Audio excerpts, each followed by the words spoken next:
So hi everyone and welcome back to my channel in another video. जैसा कि आप लोगों ने थंबनेल में देखा है कि स्टेप बाय स्टेप मैं गाइड करने वाला हूं किस तरीके से आप लोग आईपी यूनिवर्सिटी के फॉर्म को फिलअप कर सकते हो। जिस भी कोर्स के लिए आप लोग एडमिशन लेना चाह रहे हो, चाहे वो पैरामेडिकल कोर्स हो गया, मेडिकल कोर्स हो गया, फार्मेसी हो गया, या तो नर्सिंग हो गया, या तो अदर टेक्निकल कोर्स हो गया, उन सभी के लिए आपको फॉर्म को जो है सेम ऐसे ही अप्लाई करोगे। जहां पर भी कुछ फॉर्म में चेंजेस होंगे मैं आपको गाइड कर दूंगा किस तरीके से आपको फॉर्म को फिल करना है। तो आई होप कि आपको जो इस वीडियो से कुछ ना कुछ बेनिफिट मिलेगा। वीडियो से अगर थोड़ा भी बेनिफिट मिलता है तो आप लोग प्लीज इस चैनल को सब्सक्राइब करना और वीडियोस को लाइक जरूर करना। तो चलिए स्टूडेंट चलते हैं सीधे स्क्रीन पर। तो जैसा कि आप लोग स्क्रीन पर देख पा रहे होंगे, यहाँ पर अप्लाई नाउ का ऑप्शन शो हो रहा होगा। सिंपली डिस्क्रिप्शन बॉक्स में मैंने लिंक दे दिया है, आप लोग जैसे उस लिंक को क्लिक करोगे तो आपके सामने एक आर्टिकल ओपन होकर आएगा। इस आर्टिकल को थोड़ा और नीचे बढ़ते जाना और जैसे ही यहाँ पे आर्टिकल के नीचे बढ़ोगे तो अप्लाई नाउ का एक ऑप्शन आपको दिखेगा स्क्रीन पर। देखिए यहाँ पर अप्लाई नाउ का ऑप्शन दिख रहा है। सिंपली आपको इस क्लिक हियर ऑप्शन पे करना है क्लिक। अब जैसे आप लोग क्लिक करोगे तो आप लोग चले जाओगे सीधे जो है आईपी यूनिवर्सिटी की ऑफिशियल वेबसाइट पर, जहां से आपको अप्लाई करना है। ओके, तो ये है आईपी यूनिवर्सिटी की ऑफिशियल वेबसाइट। अब यहाँ पर क्या करना है, लिंक फॉर ऑनलाइन एप्लीकेशन, इसको आपको करना है click as it is link for the online application apply now.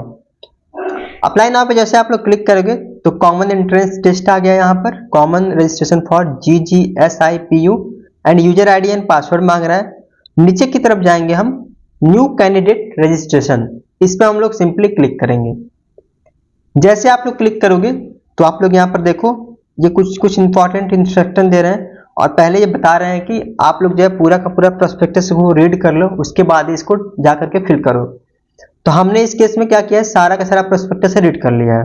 Okay, I agree पर सिंपली क्लिक करेंगे और क्लिक करने के बाद हम सबसे पहले अपने candidate name, father name, mother name and date of birth वगैरह सब कुछ जो है हम इसमें फिल करेंगे। ठीक है, तो सबसे पहले स्टूडेंट हमें जो डिटेल है उसको हम फिल कर लेते हैं।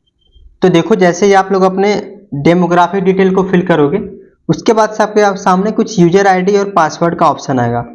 यूजर आईडी आप लोग खुद से बना सकते हो। अगर इनकेस आपका नेम यहाँ पर यूजर आईडी नहीं बन पाता है, आप लोग क्या करना, अपने ईमेल आईडी को फिल करने सकते हो। सिक्योरिटी पिन पूछ रहा है। सिक्योरिटी पिन मतलब होता है कि जो यहाँ पर मेंशन है उसको आपको बॉक्स में जो मेंशन है ना उसको भरना है। यहाँ पर जैसे आपको बॉक्स में एक कोड दिख रहा होगा तो इसको यहाँ पर सिंपली फिल करना है। देखो बॉक्स में क्या किया है, 3V55Y एंड 1 करके और हम सबमिट करेंगे। और यहाँ पर कहेगा कि फाइनल सबमिट करना है, एडिट करना है, तो हमको फाइनल सबमिट करना है। जैसे आप लोग फाइनल सबमिट करोगे तो यहाँ पर जो है यूजर आईडी और पासवर्ड जो है चला गया है कहाँ पर, तो ये कह रहे हैं कि आपका यूजर आईडी जो आलोक गुप्ता ही बनाया जा चुका है, जो मैंने बताया था। अब आपकी यूजर आईडी भी कुछ इसी तरीके से आएगी।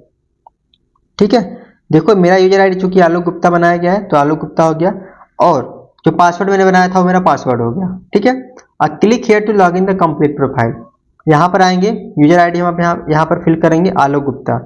अब यहाँ पर आप लोग जो जो अपने यूजर आईडी बनाया रहेगा वही अपना यहाँ पर आपको फिल करना है। ठीक है, क्लिक करेंगे और साइन इन करेंगे। जैसे आप लोग साइन इन करोगे तो आप लोग देख पा रहे होगे किस कोर्स के लिए आप लोग अप्लाई करना चाहते हो। यहाँ पर सारा का सारा जो है यूजी के लिए करना चाहते हो, पीजी के लिए करना चाहते हो, पीएचडी के लिए करना चाहते हो, या आप लोग किसी और कोर्स के लिए करना चाहते हो। तो यहाँ पर आप लोग देख पा रहे होंगे apply for UG, apply for PG, apply for PhD. तो हमें चूंकि यूजी के लिए अप्लाई करना है, आपको पीजी के लिए करना रहेगा, पीजी पे क्लिक करना है। जैसे आप लोग पीजी के लिए क्लिक करोगे ना तो पीजी में जितने भी कोर्सेज सारे के सारे आ जाएंगे। हम चूंकि यूजी के लिए करना है, यूजी के लिए कर लिया और नीचे जाओ। अब देखो यहाँ पर ये दिखा रहे हैं कि कौन कौन से कोड के लिए करना है, कौन कौन से जो है प्रोग्राम है उसके लिए करना है। तो ऊपर जो है सबसे पहला जो प्रोग्राम है वो है बैचलर ऑफ कंप्यूटर एप्लीकेशन, दूसरा है BA LLB क्लैट वगैरह के थ्रू। तो हम नीचे की तरफ बढ़ते हैं, देखते हैं कहाँ पर है अपना पैरामेडिकल कोर्स वाला। ठीक है, नीचे की तरफ बढ़ते जाओ बढ़ते जाओ, आपको जिस भी कोर्स में लेना होगा उसी तरीके से होगा जिस तरीके से मैं बता रहा हूँ। ठीक है, नीचे की तरफ बढ़ते जाओ आप लोग, और जैसे आप नीचे की तरफ बढ़ोगे तो यहाँ पर देखो bachelor of medicine surgery MBBS का भी दिखा रहा है। MBBS का अगर आपको फॉर्म भरना होगा तो ऐसे भर सकते हो। क्योंकि हम जो फिल करेंगे यहाँ पर वो अपने पैरामेडिकल कोर्स का करेंगे बी फॉर्म। देखो यहाँ पर बी फॉर्म के लिए दिखा रहा है ना, तो हम इसको जो है फिल करेंगे। अगर आप लोग इमेजिन टेक्नोलॉजी के लिए लेना चाहते हो तो इमेजिन टेक्नोलॉजी पे फिल कर लेना। नीट के लिए लेना चाहते हो आयुर्वेदा के थ्रू तो इस पे क्लिक करना। ठीक है, तो इस सारे कोर्सेज आ गए हैं स्टूडेंट, घबराने वाली कोई दिक्कत नहीं है। तो देखो हम सबसे पहले एक सैंपल के तौर पे बी फॉर्म का हम यहाँ पर क्लिक करेंगे। सिक्योरिटी पिन पूछ रहा है, तो सिक्योरिटी पिन हम यहाँ पर सिंपली XQ5111, ठीक है। कंप्लीट योर पर्सनल डिटेल जैसे करोगे तो यहाँ पर दिखा रहा है dear candidate you need to submit the basic detail of generate common profile. सही बात है भाई, पहले हमको अपना जो है जनरल डिटेल देना होगा। तो देखो जनरल डिटेल ये हो गया हमारा, और कैटेगरी में पूछ रहा है कौन सी कैटेगरी से हो, और यहाँ पर हम सेव कर देंगे। अब यहाँ पर करने के बाद आपके सामने देखो ऑप्शन आ रहा है कॉन्टेक्ट डिटेल। कॉन्टेक्ट डिटेल में अपने प्रीमाइसेस नंबर, सब लोकेलिटी, ये सब कुछ फिल करना है। चलो भाई हम इसको भी फिल कर लेते हैं, ठीक है। तो करेस्पॉन्डेंस एड्रेस पूछ रहा है, तो करेस्पॉन्डेंस एड्रेस हम यहाँ पर भी फिल कर लेते हैं। सिविल लाइन, वार्ड नंबर 8, सब लोकेलिटी है हमारा खड्डा कुशीनगर, ओके, खड्डा कुशीनगर। इसमें भी खड्डा डाल दिया। जो आपके एड्रेस पर होगा ना डिटेल वही आप लोग डालना है, ये चीज आप लोग ध्यान रखना। डिस्ट्रिक्ट हमारा पड़ता है कुशीनगर, तो यहाँ पर हम कुशीनगर अपना डिस्ट्रिक्ट डाल देंगे, ठीक है स्टूडेंट। पिन कोड यहाँ पूछ रहा है, तो पिन कोड है हमारे यहाँ का 274802, और पिन कोड डाल दिया, कर दिया जी सबमिट, ठीक है। यहाँ पे करेंगे हम सेव एंड नेक्स्ट। जैसे हम लोग सेव करेंगे तो यहाँ पर देखो फोटोग्राफ डालने के लिए कह रहा है, और स्कूल लिविंग सर्टिफिकेट डालने के लिए कह रहा है। अब देखो स्कूल लिविंग सर्टिफिकेट का मतलब क्या हुआ, इसको समझो आप लोग। यहाँ पे दिखा रहा है ये कि आपको एक फोटोग्राफ डालना है, चलो जो वो तो हम डाल देंगे, कोई दिक्कत नहीं है। यहाँ पर दिखा रहा है date of school living certificate, इसका मतलब हुआ डेट ऑफ बर्थ सर्टिफिकेट डालो या तो स्कूल लिविंग सर्टिफिकेट डालो। डेट ऑफ बर्थ का सबसे जो बड़ा प्रूफ होता है आपका वो होता है 10th की मार्कशीट, ठीक है। तो 10th की यहाँ पे मार्कशीट आपको अपलोड करनी है, और कोई भी दूसरा चीज अपलोड नहीं करना है, ध्यान रखना, क्योंकि यहाँ पर साफ साफ ये मेंशन है डेट ऑफ बर्थ या तो स्लैश करके स्कूल लिविंग सर्टिफिकेट दिया हुआ है। तो आपको क्या करना है, यहाँ पर डेट ऑफ बर्थ ही डालना है, ओके। सबसे पहले हम यहाँ पे फोटोग्राफ, तो देखिए यहाँ पर हम सबमिट एंड प्रीव्यू करते हैं, ओके। तो अभी आप लोग देखो सबमिट एंड प्रीव्यू को जैसे करेंगे हम, तो आपके सामने आ जाएगा क्या क्या आपने जो है फोटो सबमिट किया है, ठीक है। अब इस फोटो को हम लोग सेल्फ वेरीफाई कर देंगे। देखो यहाँ पे मैंने जो भी फोटो था डाल दिया है, कोई दिक्कत वाली बात नहीं है, आप लोग अपना ही फोटो डालना, ठीक है। सेल्फ वेरीफाई करेंगे, सेव एंड नेक्स्ट कर देंगे। अब यहाँ पे जैसे आप लोग सेव कर लोगे ना, तो आपका पूरा का पूरा देखो डिटेल आ गया, ठीक है। अब इसके बाद क्या करना है, आपको यहाँ से चले जाना है होम पे। जैसे आप लोग होम पेज पर आओगे तो देखो अभी आपको क्या करना है, जैसे आपने अपने बेसिक डेमोग्राफिक डिटेल को फिल कर लिया, उसके बाद से फिर आपको एप्लीकेशन फॉर्म में आ जाना है, और यहाँ पे फार्मेसी वाला जो सेक्शन है उसको क्लिक करना है, ओके। फार्मेसी वाले सेक्शन में आपको simply click here to apply का ऑप्शन है, यहाँ पर जाकर क्लिक करना है। उससे पहले आपको सिक्योरिटी कोड डालना है। भाई बहुत लेंदी है प्रोसेस, थोड़ा ध्यान से करना, क्योंकि गलती अगर हो गई तो आपके पूरे 2500 रुपये जाने वाले हैं, तो ध्यान से इसको करना, ठीक है। प्रोसीड कर दो यहाँ पे। अब देखो यहाँ पर सब कुछ यहाँ पे इनकम्प्लीट दिखा रहा है मेरा, क्योंकि अभी मैंने कुछ फिल नहीं किया है, केवल और केवल बेसिक डिटेल मैंने फिल की है। चलो अब इसको भी फिल करते हैं। एप्लीकेशन फॉर्म पे जाएंगे, और एप्लीकेशन फॉर्म पे जाते ही आपको डेमोग्राफिक डिटेल का आपको शो हो रहा है, जेंडर यहाँ पे फिल करना है, उसके बाद से रिलीजन डालना है। अब देखो ऐसा नहीं है कि जो मैं फॉर्म फिल कर देना वही डाल देना, जो आपका रिलीजन होगा वही डालना, अदरवाइज आपकी फॉर्म जो है गलती हो जाएगी, ठीक है। यहाँ पे फिजिकली हैंडीकैप कोई होगा तो नो डालेगा, अदरवाइज यस डालना यहाँ पर, ठीक है। अब यहाँ पे देखो कुछ चीजें हैं जो आपको ध्यान रखना है। ये जो डिटेल्स है ना वो अलग अलग पर्सन के लिए अलग अलग हो सकती हैं, तो आपको इसको ध्यान रख के चलना है। क्योंकि मेरे लिए सारे के सारे जो हैं वो नो है, नॉट अप्लीकेबल है, तो मैं इसको नो कर रहा हूँ। आपके साथ अगर ऐसा कुछ आता है तो आप लोग इसको यस करना। अब यहाँ पे विजिबल मार्क्स अगर आपके पास है तो ठीक है, वरना आप लोग एन कर देना, यानी कि नॉट अप्लीकेबल। एन का मतलब होता है नॉट अप्लीकेबल, ये भी हमारे पास नहीं है जी। चलो अब यहाँ पर एक इंफॉर्मेशन आ रही है बैंक डिटेल को फिल करने का। अब बैंक डिटेल में आप लोग को वही चीज फिल करना है जिससे आपको अगर इन केस पैसे रिफंड आते हैं किसी भी चीज के तो आपके इसी अकाउंट में आएंगे, ठीक है।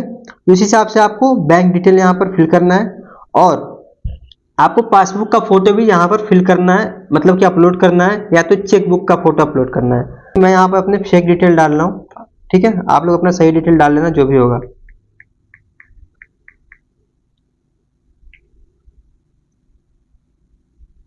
ओके, तो सबसे पहले हम अकाउंट नंबर को फिल करेंगे।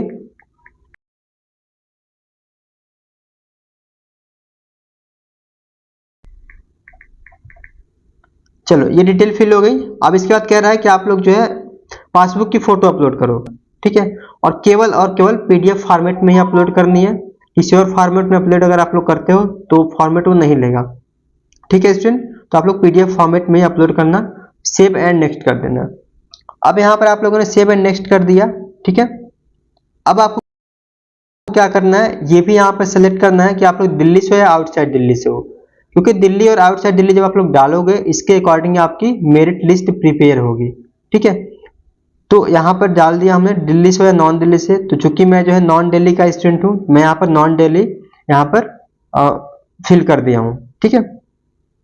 चलो अब थोड़ा और नीचे की तरफ हम बढ़ते हैं, सेव एंड नेक्स्ट करते हैं। जैसे आप लोग सेव एंड नेक्स्ट किए तो देखो यहाँ पर दूसरा पेज ओपन होके आ गया। अब इसमें क्या क्या डिटेल है इसको हम लोग चेक करते हैं सबसे पहले, देन हम एप्लीकेशन फॉर्म के नेक्स्ट पेज पर मूव होंगे। तो देखो जैसे आप लोग नेक्स्ट पेज पर जाते हो ना, तो आपके 10th के और 12th के डिटेल फिल करने होते हैं यहाँ पर। तो इसको जो आप लोग ध्यान से थोड़ा फिल करना। पासिंग स्टेटस में 10th वाले होंगे तो पास्ट लिखेंगे यहाँ पर, मतलब पास आउट हो चुके हो आप।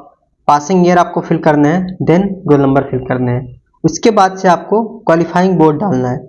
जिस भी बोर्ड से हो गया आप लोग उस बोर्ड का नाम डालोगे। मैं चूंकि उत्तर प्रदेश से था, उत्तर प्रदेश के जो बोर्ड का नाम होता है वो होता है board of high school and intermediate education, okay. And institute का name SVIC, result mode percentage में था। एंड मैक्सिमम मार्क्स जो होती है वो होती है 10th की 600 नंबर की होती है। 501 नंबर मैंने ऑब्टेन किया था, टोटल परसेंटेज यहाँ पर कैलकुलेट होकर आ गया है। बात करें अगर हम यहाँ पर दूसरे पेज में जैसे जाओगे आप लोग, तो यहाँ पर क्या दे रहा है, पासिंग स्टेटस में दो चीजें होंगी। जो इस समय 12th का एग्जाम दे रहे होंगे उनका रिजल्ट नहीं आया होगा, आप लोग यहाँ पर अपीयरिंग फील्ड करना। अगर आप लोग पास्ट यहाँ पर लिख दोगे ना तो आपको जो है रिजल्ट वगैरह मांगेगा, फिर आपके पास अवेलेबल नहीं होगा। तो आपको यहाँ पर अपीयरिंग से फिल करना है। उसके बाद से आपको सेव एंड नेक्स्ट कर देना है। जैसे आप लोग अपीयरिंग करोगे तो आपको रोल नंबर वगैरह कुछ नहीं पूछेगा, ठीक है। चलो अब हम थोड़ा और नीचे की तरफ बढ़ते हैं। जैसे यहाँ पर आप लोग हो गया रिजल्ट मोड, यहाँ पर होता है स्टूडेंट परसेंटेज में, ठीक है। परसेंटेज कर दिया हमने, सेव एंड नेक्स्ट कर देंगे। अब सेव एंड नेक्स्ट आप लोग जैसे करोगे तो आप लोग यहाँ पर देख पा रहे होगे एग्जाम सेंटर का प्रेफरेंस पूछ रहा है। एग्जाम सेंटर का प्रेफरेंस मतलब आप लोग किस स्टेट में एग्जाम देना चाहते हो। तो मेरी फर्स्ट प्रेफरेंस उत्तर प्रदेश हो गई। सिटी में केवल लखनऊ में है इसका एग्जाम सेंटर, उत्तर प्रदेश में। अगर हम दिल्ली में डालते हैं, ठीक है, दिल्ली में कहाँ कहाँ इसका एग्जाम सेंटर है, तो दिल्ली, फरीदाबाद, गाजियाबाद, ग्रेटर नोएडा, गुरुग्राम। पहला प्रेफरेंस दिल्ली डाल देना, ठीक है। और तीसरे में भी आप लोग यहाँ पर दिल्ली डालना, और एग्जाम सिटी में आप लोग यहाँ पर गाजियाबाद करना। मतलब जिस जो भी लोकेशन आपके आसपास होगा इन लोकेशन में से आप लोग वहीं पे अपने जो है फॉर्म को फिल करना, ठीक है। इतना सारा लोकेशन है, इसमें से आप लोग एक बार चेकआउट जरूर करना, ठीक है। सेव एंड नेक्स्ट कर दिया, सबमिट कर दिया जी। चलो ये तो हो गई, ठीक है। अब यहाँ पर देखो आपके photograph, signature, date of birth certificate and qualifying examination. देखो इसको समझो आप लोग। फोटोग्राफ तो हमने जो है ऑलरेडी अपलोड कर दिया है। ये देखो फोटोग्राफ मैंने ऑलरेडी अपलोड कर दिया है, लेकिन फिर भी यहाँ से एडिट एंड री अपलोड का ऑप्शन मांग रहा है। अगर आप लोग एडिट करना चाहते हो तो कर लेना, क्योंकि अभी हमने पिछले बार ही अपलोड किया था इसको। सिग्नेचर यहाँ पर आपको फिल करना है। मैक्सिमम जो साइज होगा वो 50 KB का होगा। डेट ऑफ बर्थ सर्टिफिकेट यानी कि 10th का सर्टिफिकेट आपको अपलोड करना है। ऑलरेडी आप लोग देख पा रहे होगे क्लिक एंड री अपलोड का ऑप्शन मांग रहा है, यानी कि जो हमने date of birth certificate upload किया था वही आपका जो है 10th का, वही आपका यहाँ पर अपलोड करना होता है, ठीक है। Qualifying exam marksheet for appearing candidate upload last result declare marksheet. यानी कि कह रहा है ये कि अगर आप में से कोई ऐसे स्टूडेंट है जो कि मार्कशीट वगैरह अपलोड करना चाहते हो तो कर दो। अब मेरे केस में क्या था, मैं तो जो है यहाँ पर पास आउट हूँ, तो मैं यहाँ पर 12th का अपना अपलोड कर दूंगा। लेकिन आप में से जो ऐसे स्टूडेंट हो जो अपीयरिंग में हो गए, इनकेस अगर ये ऑप्शन आप में आता है तो आपको क्या करना है, अपने 11th की मार्कशीट को अपलोड करना है, क्योंकि ये कह रहा है upload last result declared marksheet. या तो आप लोग 11th का कर देना, या तो प्री बोर्ड वगैरह अगर हुआ होगा आपके कॉलेज में, कुछ मिला होगा, कुछ तो मिला होगा, प्री बोर्ड हुआ हो चाहे कोई भी सेमेस्टर का एग्जाम हुआ हो, तो आप लोग यहाँ पर अपलोड कर सकते हो। कहने का मतलब यह है कि आप लोग जिस भी क्लास में हो उसका जो है प्रीवियस का जो अपलोड है उसको, जो रिजल्ट है उसको अपलोड कर सकते हो। नहीं है तो छोड़ दो भाई, कुछ भी यहाँ पर अपलोड कर दो। अब कुछ भी बहुत सारे बच्चों को कंफ्यूजन होता है, तो आपको क्या करना होता है, एक व्हाइट पेज लेना। अगर आपको कुछ भी नहीं है, ठीक है, तो कोशिश करना 11th का डालने का। अगर 11th का भी नहीं है तो एक वाइट पेज लेना सिंपली, ठीक है, वाइट पेज A4 साइज का, और उसको अपलोड कर देना, ठीक है। उससे आपको कोई दिक्कत नहीं होगा, कोई भी इससे फर्क नहीं पड़ेगा, वो चीज आप लोग ध्यान रखना, ठीक है। लेकिन ये उन्हीं कैंडिडेट के लिए है जो अपीयरिंग वाले हैं, जो वहां पर पास्ट लिखे होंगे उनके लिए ये नहीं काम करेगा। जो अपीयरिंग वाले होंगे उनके लिए काम करेगा। आप सिंपली ये करके और एक वाइट शीट अपलोड कर देना, ठीक है जी। तो हमारे केस में जो है फोटोग्राफ हमने अपलोड कर दिया है, सिग्नेचर को यहाँ पर अपलोड करते हैं हम। सिग्नेचर थोड़ा आप लोग स्पेसिफिक रखना अपने सिग्नेचर को, जिससे कि जो भी इनकी सिस्टम है उसको पता चल पाए कि हाँ भाई आप सिग्नेचर यहाँ पर अपलोड करने वाले हो, ठीक है। अब देखो आप लोग जैसे अपने जो है सिग्नेचर को अपलोड करोगे तो यहाँ पर हर एक इन्फॉर्मेशन आ जाएगी। इस इन्फॉर्मेशन को आप लोग पहले एक बार रीड कर लेना, और इस इन्फॉर्मेशन को रीड करने के बाद आप लोग यहाँ पर डिक्लेरेशन पर यस करना और सेव एंड फाइनल सबमिट करना। हाँ, एक चीज ध्यान रखना, अगर यहाँ पर आप लोग कोई भी गलती किए होंगे तो सेव करने से पहले अगर आप लोग एक बार सेव कर दिए तो आप लोग उसको जो है दोबारा से एडिट नहीं कर पाओगे। मेक श्योर करना सेव करने से पहले यहाँ पर जो हर एक इन्फॉर्मेशन को डिटेल में चेक करना, कोई इन्फॉर्मेशन गलती तो नहीं है, यहाँ पर करना सेव। अब जैसे आप लोग सेव करोगे ना तो आपको क्या करना है, पे रजिस्ट्रेशन फी पर करना है क्लिक। यहाँ पर पे रजिस्ट्रेशन फीस, ऑनलाइन जो पेमेंट है वो है 2500 रुपये, इसको हम करेंगे फी पेमेंट, ठीक है। यहाँ पर जो है किसी भी तरीके से आप लोग पेमेंट को कर सकते हो, प्रोसीड फॉर पेमेंट कर दोगे। एंड प्रोसीड फॉर पेमेंट आप लोग जैसे ही करोगे यहाँ पर एक QR कोड का ऑप्शन आएगा, okay, generate QR code, okay, और इस QR कोड पर स्कैन करके आप लोग यहाँ पर अपने पेमेंट को कर सकते हो, ठीक है स्टूडेंट। इस QR कोड पर आप लोग जैसे ही करोगे तो आपके फोन में भी आ जाएगा कितना जो है अमाउंट पे करना है। उसके बाद आप लोग जैसे ही अपने फोन में पेमेंट करोगे यहाँ पर आपका पूरा डिटेल शो हो जाएगा। तो ये सारा का सारा प्रोसेस था।